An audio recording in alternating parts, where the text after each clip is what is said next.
empoderada con esa adoración tan hermosa.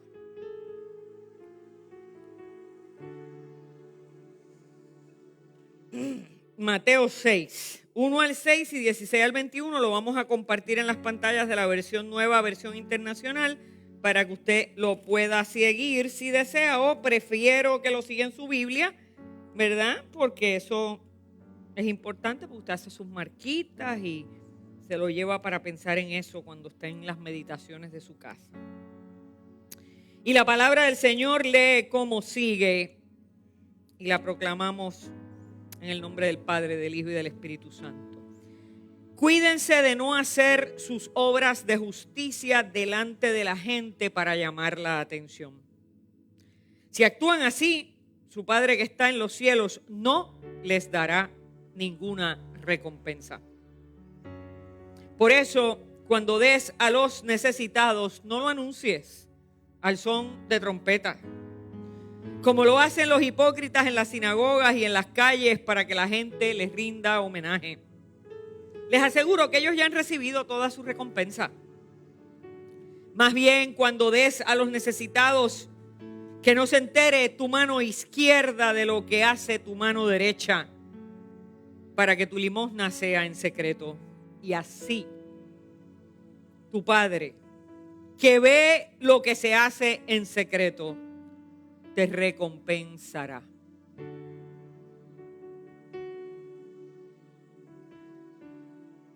Cuando oren, no sean como los hipócritas, porque a ellos les encanta orar de pie en las sinagogas y en las esquinas de las plazas, para que la gente los vea. Les aseguro que ya han obtenido su recompensa. Pero tú,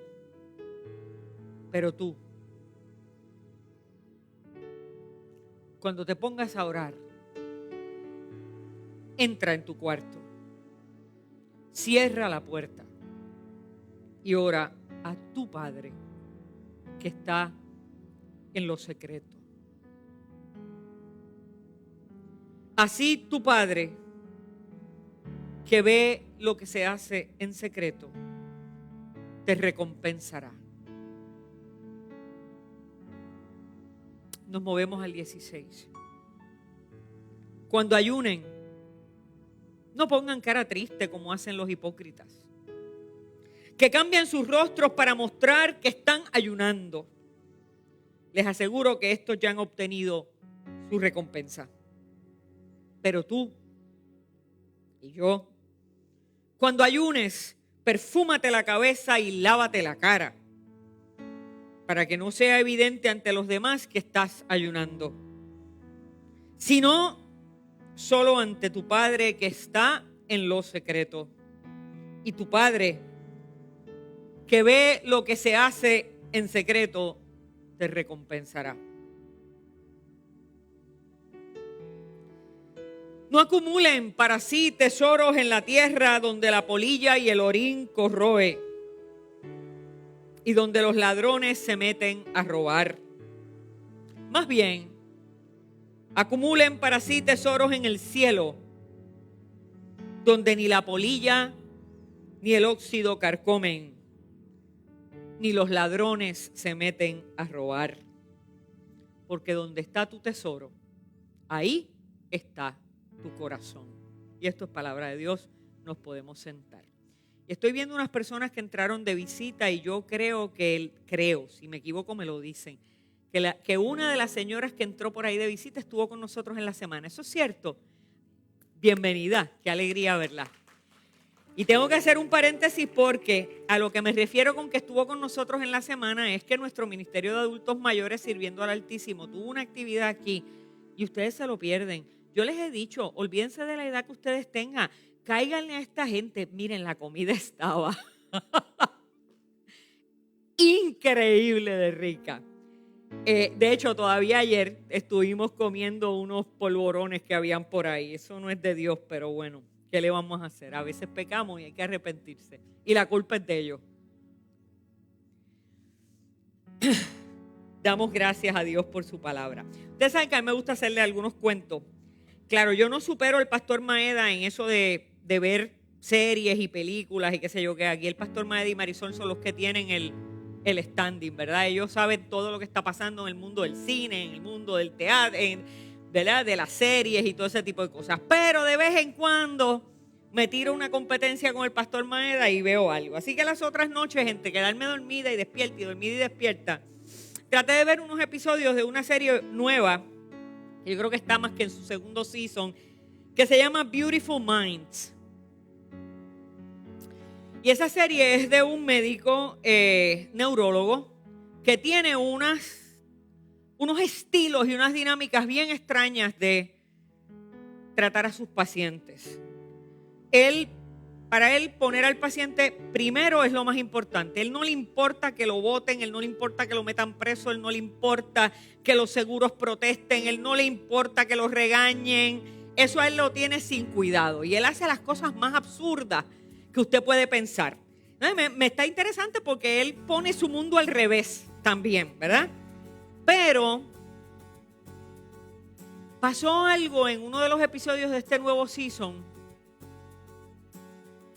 muy interesante. Tengo issues con eso y no dude que he pensado hasta escribirle a NBC, a la televisora, y usted va a entender por qué. Están estos dos hermanos trepados en un andamio en un edificio en Nueva York grandísimo.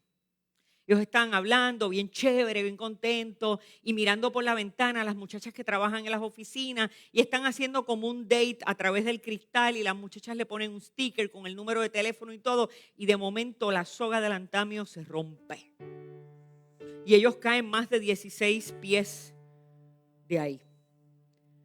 Aunque esto parece un cuento, porque ¿verdad? Es algo de televisión, pero esto ha pasado. O sea, no es que no pase. Así que los llevan al hospital y los reciben los médicos, los recibe este neurólogo, los recibe el neurocirujano y se forma un lío porque hay que operarlos a los dos a la vez y el neurocirujano lleva 14 horas entre uno y el otro. Pero donde viene lo interesante es que cuando llega su familia y llega su mamá tiene un rosario en la mano, tiene una Biblia en la mano, es muy devota, demuestra su devoción, tiene una medallita y se la pone al neurocirujano y le dice, no se preocupe que usted no es el que va a sanar a mi hijo, es Dios el que va a sanar a mi hijo. Y usted lo que tiene que hacer es su trabajo. Pero el personal clínico se da cuenta que ella está todo el tiempo diciendo, sálvame a Jorge. Y no menciona al otro hijo, que se llama Benito. Cualquier coincidencia con Benito es, ¿verdad? Ya usted sabe. Sálvame a Jorge. Y el personal está intrigado porque si los dos son hermanos, hijos de la misma señora que a su vez es bien devota y lo único que hace es orar y hablar de Dios, y cuando viene la psiquiatra a tratar de apoyarla y los trabajadores sociales, ella dice, yo no necesito a nadie, yo lo que necesito es la Biblia, yo la tengo aquí. Y a todo el mundo le intriga por qué sálvame a Jorge, pero Benito no existe. Hasta que se descubre la razón. Y es porque en algún momento ella alega que Benito dejó de ir a la iglesia y claudicó de su propia fe. Por lo tanto, Benito para ella murió. Ya. No se asusten, esas cosas pasan. Pregúnteme después afuera.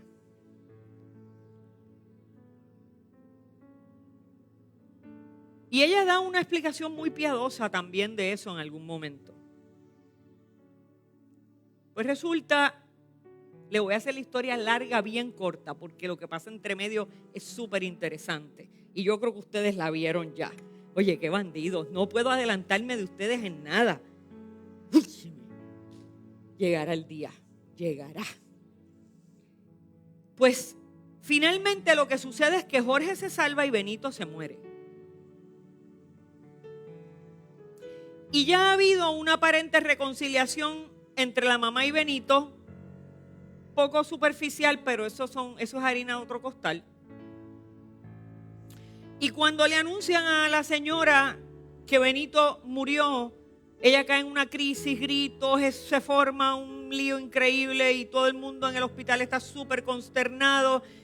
Y el neurocirujano está súper consternado y él cae también en una depresión porque él le prometió a la señora que le iba a salvar sus 2 hijos y solamente le pudo salvar uno. Y esto es realmente un impacto bien fuerte para todo el personal. Pero Jorge sigue en cuidado en el hospital, por lo tanto la familia sigue yéndolo a ver. Así que al otro día o en otro momento, el neurocirujano está caminando por el pasillo y allá al final está la señora. Y la señora alcanza a verlo. Y la señora cuando lo ve viene hacia él. Y todos pudiéramos esperar que lo que va a pasar es una palabra de gratitud por haberle salvado a su Jorge. Pero cuando ella se acerca hacia él, le da una bofetada. Le arranca la medalla que le dio y le dice: yo te maldigo. Que todos los días de tu vida te estés acordando de que me mataste a mi hijo.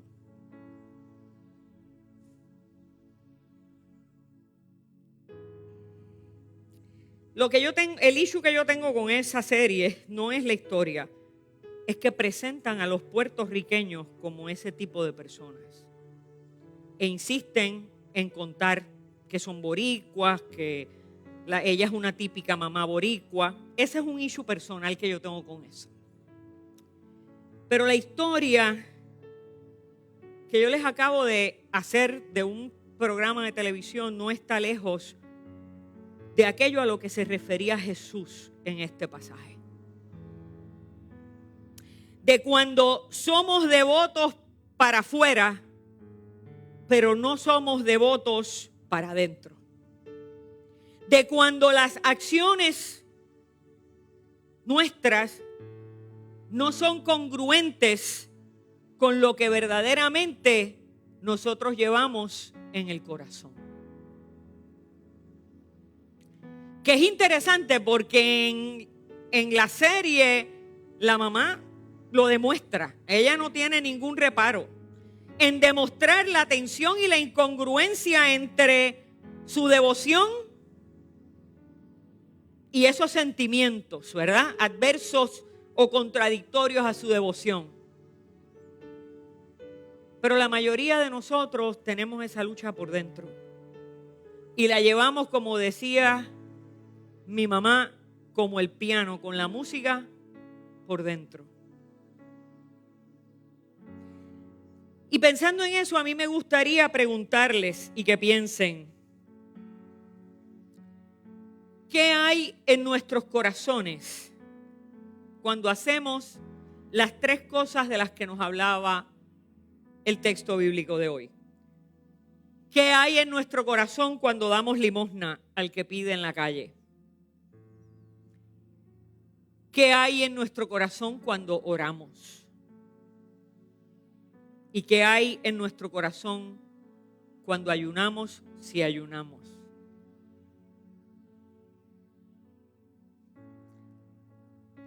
Y aunque voy a darles espacio para pensar, los voy a ayudar un poco.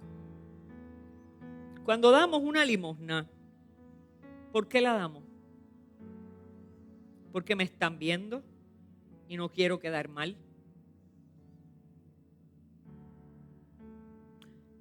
Pero estoy molesto por dentro, aunque trate de no demostrarlo. Lo hago porque siento que la palabra de Dios me convoca a hacerlo, aunque estoy harta, en puertorriqueño, no harta, es harta de que me pidan tanto. ¿O estamos genuinamente conmovidos por compasión?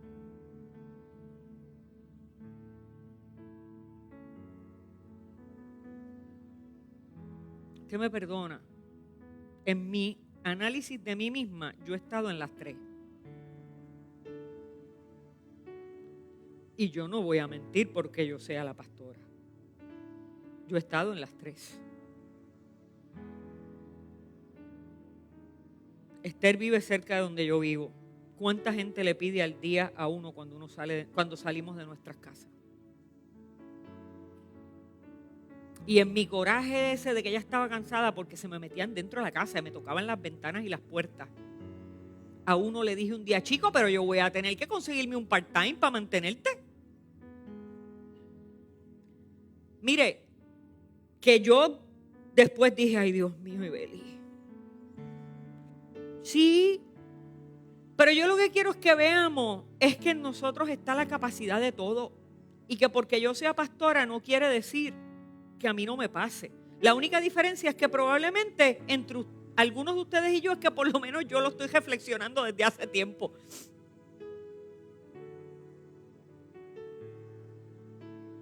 ¿Y cuando oro? Oro desde un lugar de superioridad espiritual, porque llevo más tiempo en la iglesia, porque la gente me dice, ay, qué bonito tú oras, porque la gente me dice, yo no sé orar, ora tú por mí.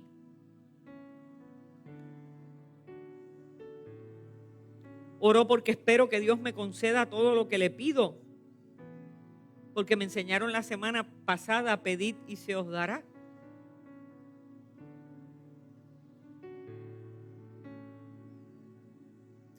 ¿Qué predomina en mi oración? ¿La petición, la gratitud o la adoración?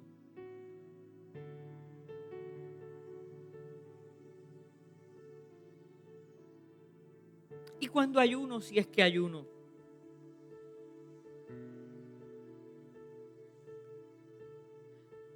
Lo hago porque me han dicho que hay peticiones que Dios no las cumple si no es con ayuno.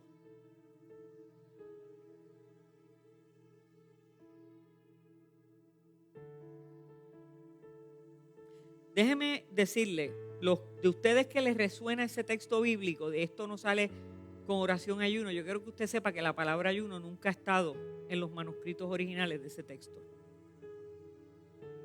Ahí se lo dejo. Vaya palabra café y se lo explico. Cuando ayuno, si ayuno, lo hago para demostrar que soy una persona bien espiritual, o lo hago para entregarle a Dios algunas cosas que me controlan y que se han convertido en mis propios dioses. Cosas de las que dependo. El celular, las redes sociales, la comida, el dinero, el trabajo, alguna persona.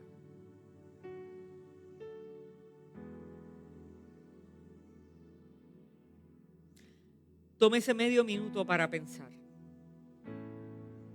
Y si tal vez hoy usted está en un buen lugar,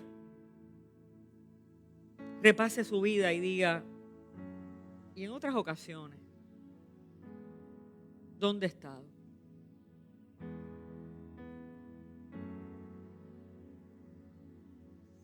Es importante que sepamos, hermanos y hermanas, que la limosna, la oración y el ayuno eran los tres pilares más importantes de las prácticas religiosas judías. Por eso Jesús habla de estas tres cosas aquí: limosna, oración y ayuno.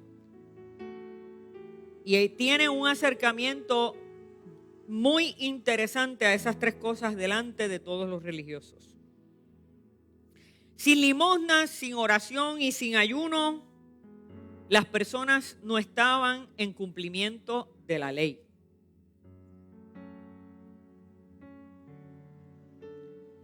Sin embargo, mis hermanos y mis hermanas, yo pienso que si estar en buenos términos en mi relación con Dios depende solo de orar 3 veces al día, de dar limosna y de ayunar, definitivamente que si eso equivale a entrar en el reino de los cielos, perdóneme, eso es entrar por la puerta ancha, porque eso es lo más fácil del mundo. Usted se aprende las oraciones, las hace 3 veces al día, si no las quiere hacer delante de la gente se va al baño, sale un momentito del baño en su trabajo, hace la de las 3, le da limosna al que esté por ahí, y un día dice, vamos a hacer un ayunito de mediodía, y me ahorro de una vez el combo de McDonald's. Dígame usted si eso no es fácil. Mire, si entrar al reino de los cielos depende de estas tres cosas, entramos por un superhighway.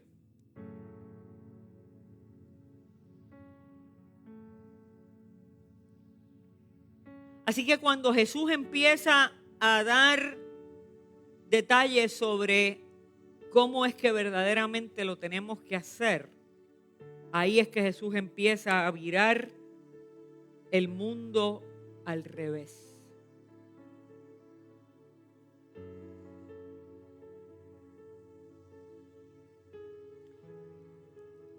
Y lo hace de una manera que fíjese que Él no le dice que dejen de hacerlo. Lo que le dice es: exploren las verdaderas intenciones de su corazón cuando lo hace.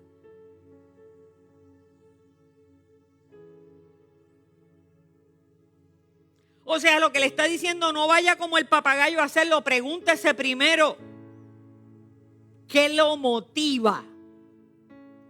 Y si la motivación no es la correcta, vire para atrás. Porque usted sabe que aquí se predicó anteriormente, y lo predicó el pastor Andrés y lo predicó Félix, de las cosas que tenemos que hacer antes para preparar nuestro corazón. Y es: si yo voy corriendo al templo y de momento me doy cuenta que allí está Ada y yo tengo una roncha con Ada, no llegue al templo hasta que no resuelva su problema con Ada.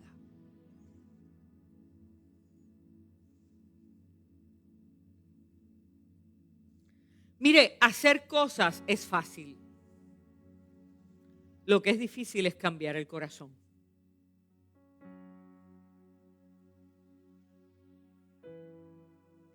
Porque lo que determina el resultado espiritual de nuestras obras no es lo que pasa a nivel humano.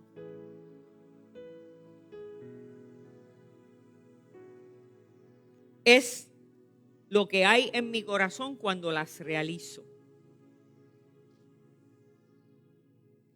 Y eso es lo que se nos hace difícil entender y hacer.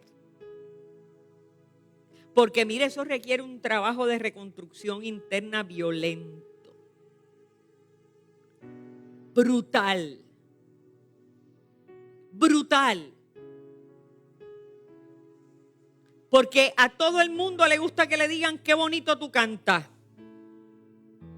qué lindo tú oras, qué bueno tú eres. Pero a nadie le gusta que te sienten y te digan: chica,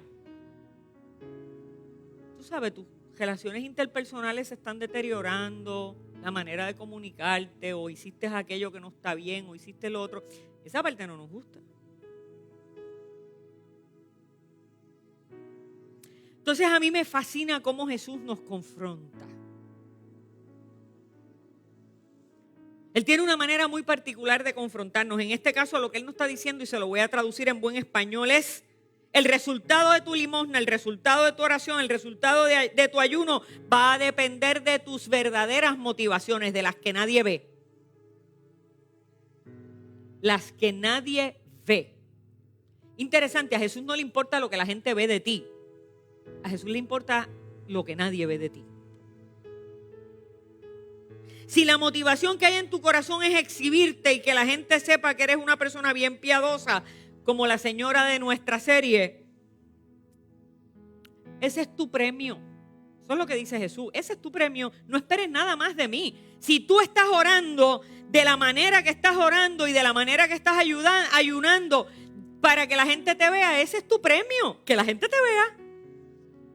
A mí me encanta eso. Siempre eso me ha, como decimos por ahí, me ha volado la cabeza. Ese es tu premio, es lo que le dice Jesús. No esperes nada de Dios. Sin embargo, dice, después que dice: pero si lo haces, ¿verdad?, escondiéndote en tu habitación, humillándote delante del Señor, etcétera, etcétera, le dice ahí: pero si actúan así,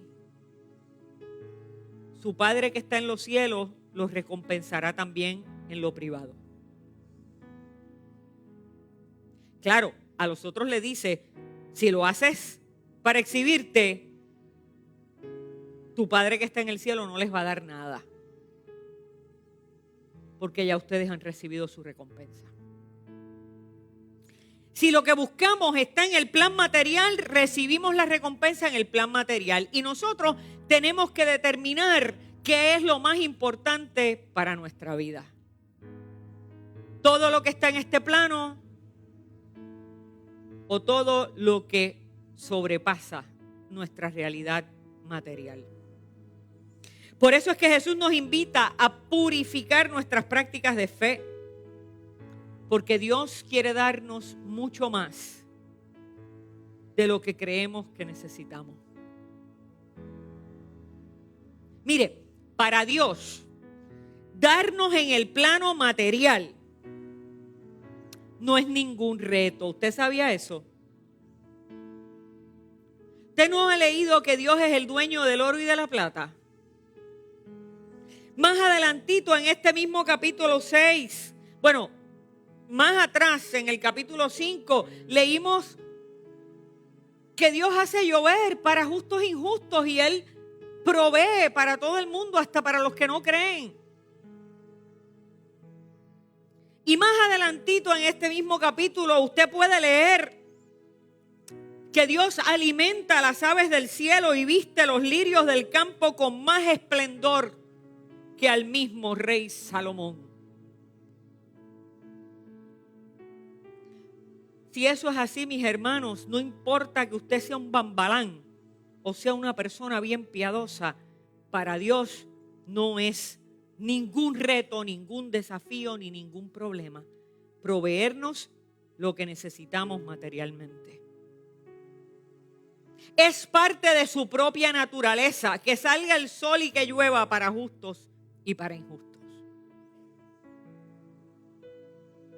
Pero para recibir los tesoros del cielo, para recibir los tesoros del reino de Dios, es necesario un corazón nuevo.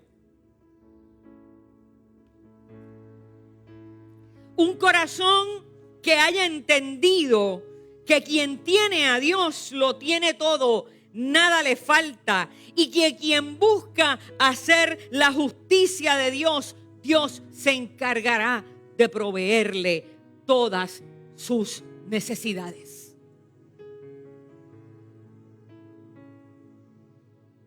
Por eso, mis hermanos y mis hermanas, el motivo principal de nuestra oración no es que nos vean, pero mucho menos es pedir cosas buenas para mí, por mucha falta que me hagan. Y mire que nos hacen falta muchas cosas buenas. Nos hace falta salud. Nos hacen falta reparación en relaciones familiares. Nos hacen falta muchas cosas de bienestar. Nos hace falta paz para nuestra mente y nuestro corazón. Nos hace falta paz para nuestro país y para el mundo en que vivimos.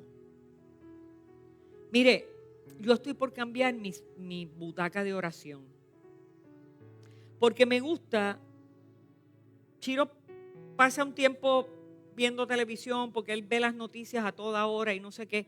Y aunque yo me pongo los audífonos para estar más enfocada en lo mío y leer y todo eso, pues quiero estar donde él está. La tengo, aunque tengo mi espacio en mi oficina, pero tengo la habitación y todo, pero tengo ese espacio ahí. Concho, pero es que a veces viendo noticias me saca la paz, me joba la paz. ¿Ustedes no vieron noticias este fin de semana? ¿Ustedes no vieron este fin de semana la cantidad de asesinatos y de gente joven?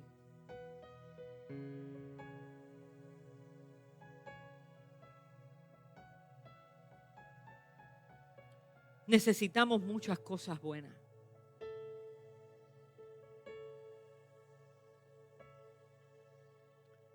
Definitivamente necesitamos muchas cosas buenas.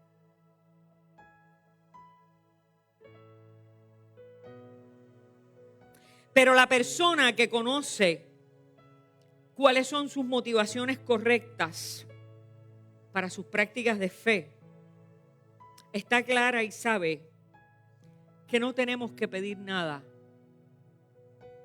para nosotros mismos Porque como leímos en el Salmo, antes de que estuviera la palabra en nuestra boca, Jehová, nuestro Dios, las conoce todas.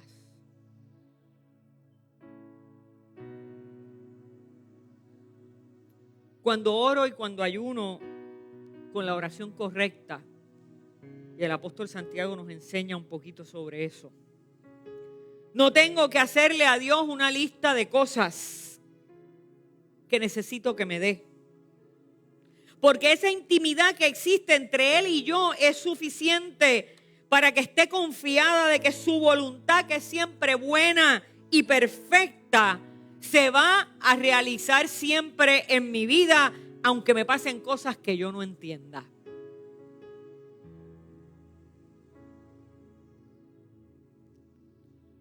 Y aquí vamos a donde fuimos la semana pasada de una manera bien sucinta. El motivo principal de nuestra oración, como lo enseñaba Jesús, es reconocerle a Dios como Padre íntimo, amoroso. Es invocar su nombre, es declarar su identidad santa, es adorarle por ello, es pedir que venga su reino, que se haga su voluntad por encima de la nuestra y confiar en su provisión y humildemente confesar nuestras faltas y pedir su protección. Hermanos, esta manera de orar que Jesús mismo nos enseñó no es un modelo de cómo pedir favores de parte de Dios. En este modelo, Dios es primero, hacer su voluntad es primero y mis necesidades son después. Pasa que esa fórmula no es muy humana. Ese, sin embargo, es el corazón correcto de las prácticas religiosas. Ese es el corazón correcto para dar limosna, es el corazón correcto para orar, es el corazón correcto para ayunar. Y aquí es donde yo le quiero enseñar algo muy hermoso. Y no quiero terminar sin enseñarles esto. Los primeros escritos de la iglesia antigua se llaman la Didaché, la enseñanza de los apóstoles.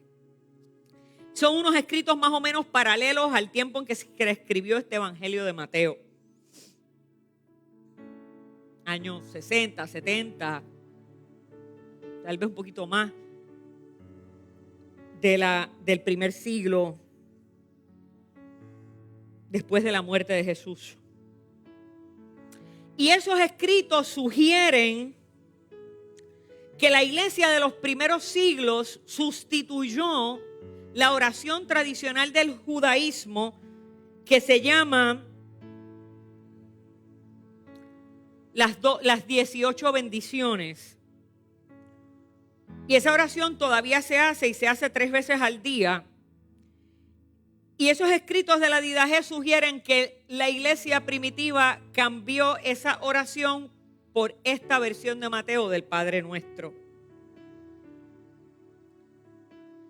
Esa oración que ellos sustituyeron y cambiaron por el Padre Nuestro tiene un formato muy interesante. Y consta de 3 partes. La primera son bendiciones de alabanza. Alabamos a Dios. Su magnificencia, su grandeza, todo lo que Dios es que nosotros no somos ni podemos llegar a ser. La segunda parte son peticiones y esa es la parte más extensa, son como 12 peticiones, una cosa así. Y la tercera son bendiciones de gratitud. Adoramos, pedimos y le damos gracias. Tremendo formato, muy lindo.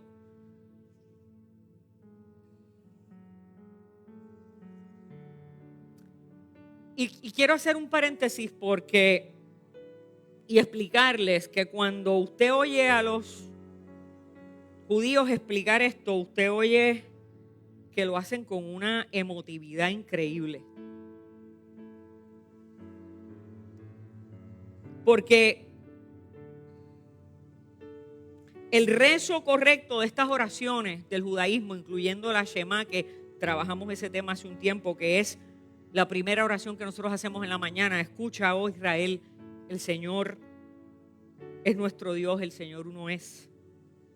O esta oración de las 18 bendiciones que se llama Shemón Esrel, que lo que quiere decir es 18, aunque ahora son 19, eso se los explico en palabra café si quiere.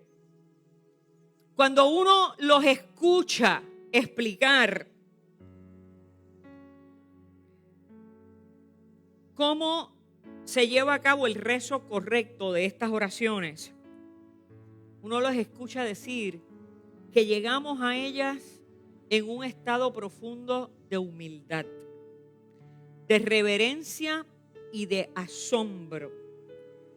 Porque cuando se reza, estamos ante la presencia de Dios, quien es santo y majestuoso. Y le quiero enseñar esto, lo voy a practicar con ustedes, no lo practiqué en casa. Así que ruéguele a Dios que no me caiga en esta práctica. La tradición dice que todos los incisos de esta oración nos los han dejado los ángeles. Por lo tanto, cuando esta oración se va a rezar, se hacen tres cosas. La primera, se busca la dirección del templo de Jerusalén. En nuestro caso en Puerto Rico es a nuestro este. La segunda cosa que se hace es que la postura es de pie. Otras oraciones son de rodilla y otras oraciones son hasta con la cabeza al suelo. Esta es de pie. La tercera postura es que tienen que estar los pies juntos, en la posición de los ángeles. Y la cuarta cosa que me parece hermosa y muy simbólica es que antes de usted comenzar la oración, usted tiene que dar 3 pasos hacia atrás, empezando con su pie izquierdo. Vamos a ver, esto es lo que voy a tratar. 1, 2 y 3. Y eso lo que quiere decir es que me aparto del mundo. ¿Me oyó?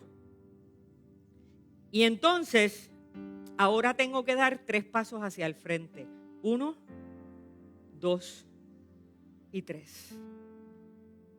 Y junto mis pies, porque ahora entré a la presencia de Dios. Cuando usted oye eso, si no se le para los pelos, yo no sé dónde usted vive. Hermanos, porque lo que simboliza y significa para ellos es la reverencia que se hace cuando reconocemos que para orar tenemos que salir de nuestro mundo para entrar al mundo de Dios.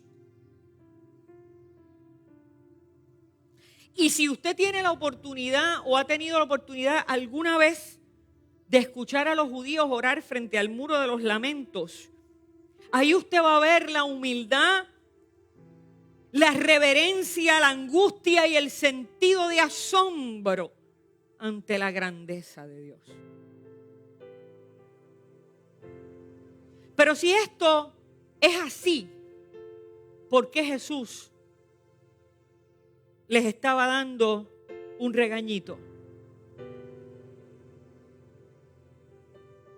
Porque Jesús puede ver nuestros corazones.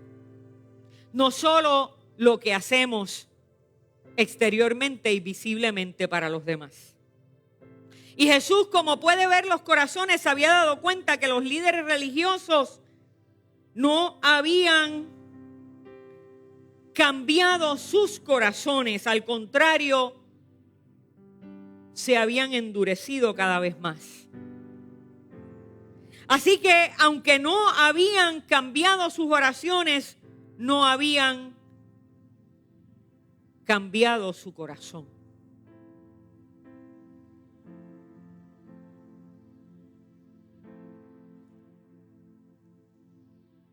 Y aunque seguían haciendo las oraciones que correspondían a su práctica religiosa, su corazón no estaba donde tenía que estar.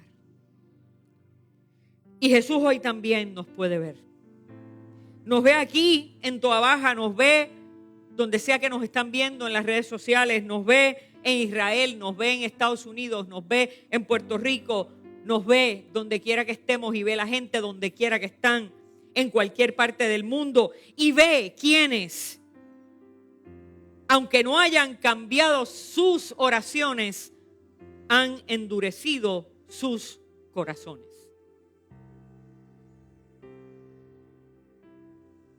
Por eso la diferencia entre esas largas oraciones que todavía el judaísmo hace y la oración que Jesús nos enseñó es la nueva finalidad ética del Padre Nuestro.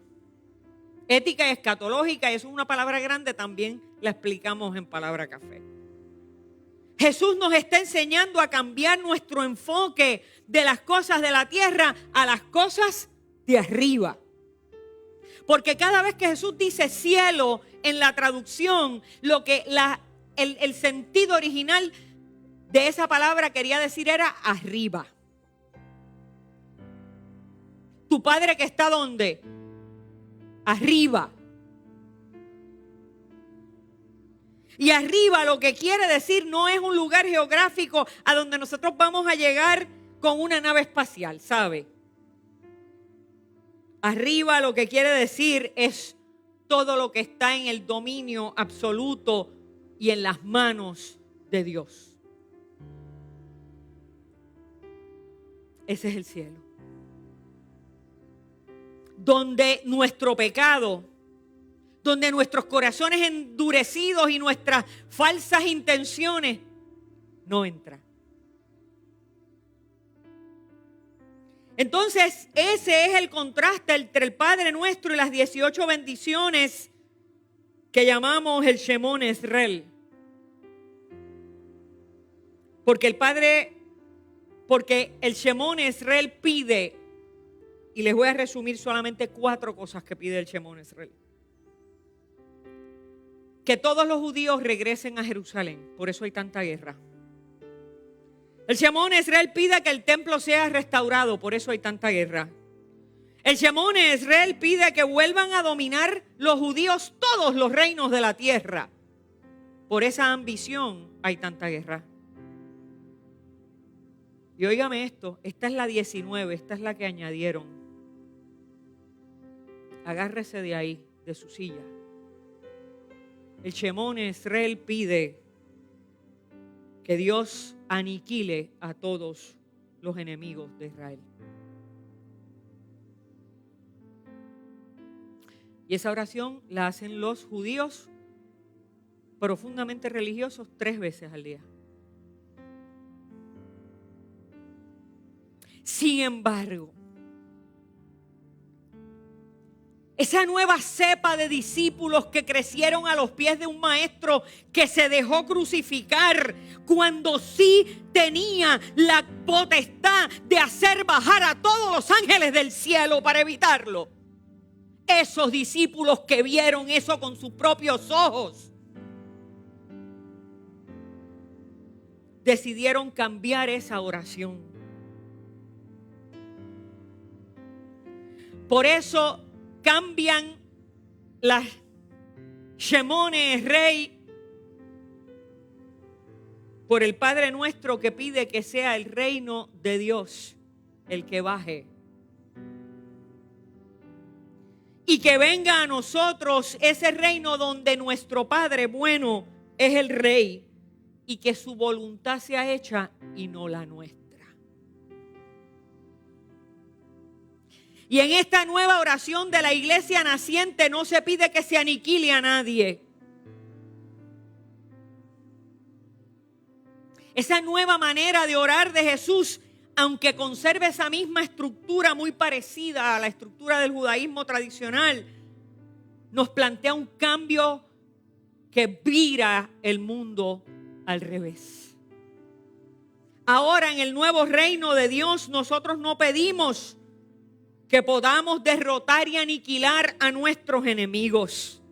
Por el contrario, le pedimos a Dios que nos perdone. porque nosotros ya hemos aprendido a perdonar y hemos perdonado primero a los que nos han hecho mal.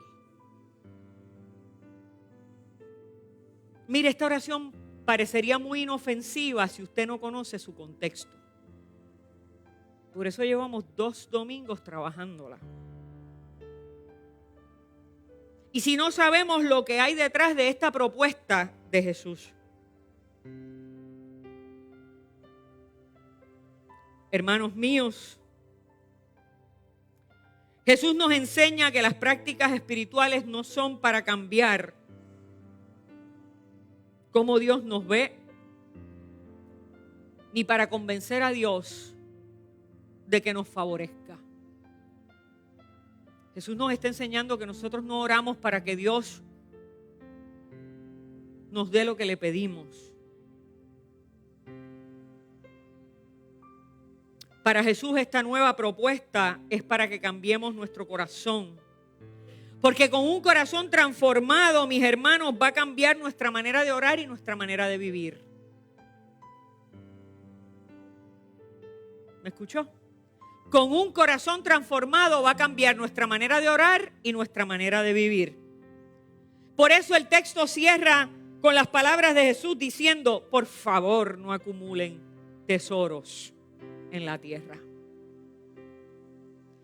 Y Jesús es muy pintoresco, mis hermanos. Dice, los tesoros que se acumulan en la tierra, la polilla y el orín los corrompen. La Nueva Versión Internacional lo cambia y dice óxido. Mire, usted me perdona, esa gente no sabía la diferencia entre óxido, ácido y orín. Ahí me voy bien, Reina Valera. El orín lo corrompe. ¿Y por qué Jesús dice que los tesoros en la tierra, la polilla y el orín los corrompen? ¿Ustedes nunca han visto películas de piratas? ¿Dónde se meten los tesoros? Hay había en la antigüedad unos cuartos donde estaban los tesoros y los tesoros están metidos ¿en qué? ¿Ah? En unos cofres, unos baúles. ¿De qué? De madera y de metal. Y esos baúles de madera y de metal están en lugares donde ¿qué? Donde hay muchos ratones y el orín de los ratones lo corroe. Porque el orín es ácido. Y la polilla se come los baúles. Se come todo. Y una vez Jesús pone esa imagen ahí un poquito fea, ¿verdad? Lo que dice, mira, en otras palabras, los tesoros de la tierra se te van a llenar de orín. Y es que a veces acumulamos tanto y tanto. Salga a su casa, vaya ahora y haga cuenta, las mujeres, ¿cuántos pares de zapatos tienen? Los hombres, qué sé yo, los carros, las herramientas. Ajá, tú tienes muchas herramientas en tu casa, Luis. Y Jesús continúa diciendo, más bien, acumulen para sí tesoros arriba, donde ni la polilla ni el orín carcomen, ni los ladrones se meten a robar. Y aquí es donde cierra Jesús y voy cerrando yo, porque donde esté tu tesoro, también está tu corazón. Oramos.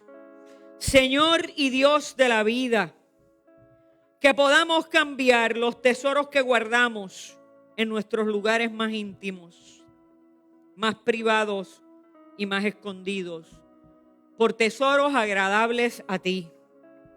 Señor, que nuestro corazón, que ahí en nuestro corazón que tú ves en la intimidad, abunden los deseos de ser mejor persona. Que abunde en nosotros el deseo de erradicar la amargura en nuestros corazones, amargura que envenena la vida de los que nos rodean. Que en nuestro corazón nazca el deseo de erradicar envidias, Señor, y rencores.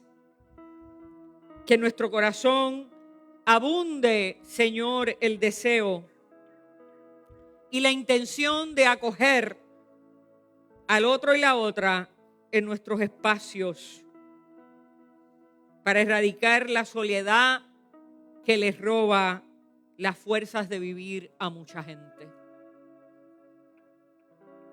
Que en nuestro corazón abunde, Señor, la búsqueda de justicia, de paz, de comprensión, de compasión y la misericordia para ver con los ojos de tu Hijo Jesús y para actuar con las manos y con el corazón de nuestro Señor Jesucristo.